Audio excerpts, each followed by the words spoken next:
War does not sleep. War does not retire.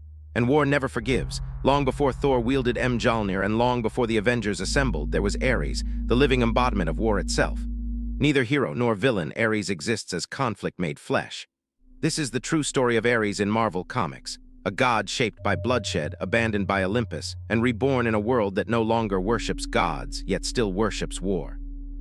Ares is the son of Zeus, the monarch of the Olympian gods, and Hera, the queen of Olympus.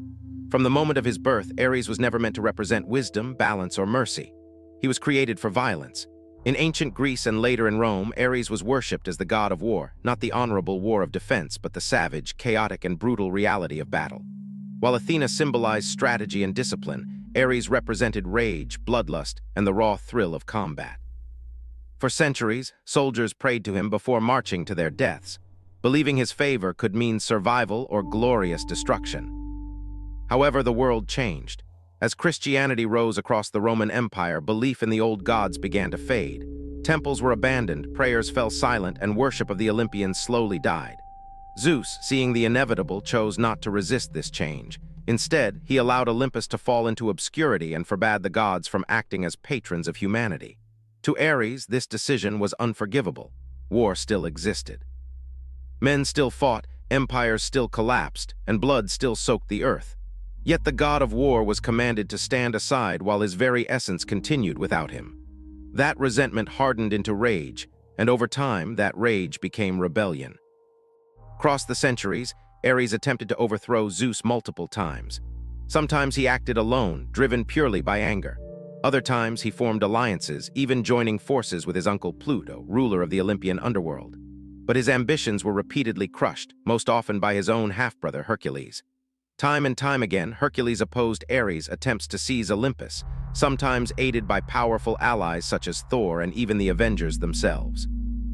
Ares' hatred for Hercules was deeply personal, rooted in one defining moment from ancient history. During Hercules' legendary 12 labors, he destroyed the monstrous Stymphalian birds, creatures that belonged to Ares. What the world celebrated as heroism, Ares saw as a personal insult and an unforgivable loss. As time moved forward, Ares turned his attention away from Olympus and toward Earth. He clashed repeatedly with Earth's heroes, battling the Avengers, fighting the champions, and even facing powerful beings like the eternal ARES. Wherever warriors gathered and conflict erupted, Ares was never far behind. Yet despite all his battles, the world no longer viewed him as a god. To modern humanity, Ares was not an object of worship but a relic of a forgotten age. For the first time in his immortal existence, Ares grew weary. The endless war that once fueled him now felt hollow. Then something unexpected happened. Ares became a father. Unlike Zeus, Ares made a choice that would redefine him. He refused to raise his son on Olympus, surrounded by divine politics and constant power struggles. Instead, he chose to raise his child on Earth, allowing him to live as a mortal, free from the shadow of the gods and free from Zeus' rule. To do this, Ares retired from warfare.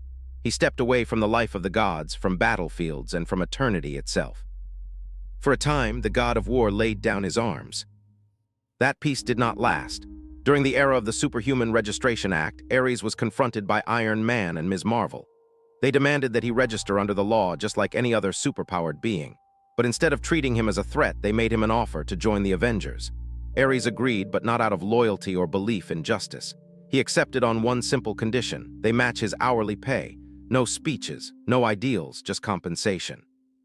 And just like that, the ancient god of war became an Avenger, not because he believed in heroism, but because war always finds a way back into the world. Ares is not a hero and he is not a villain. He is war itself, given form and consciousness.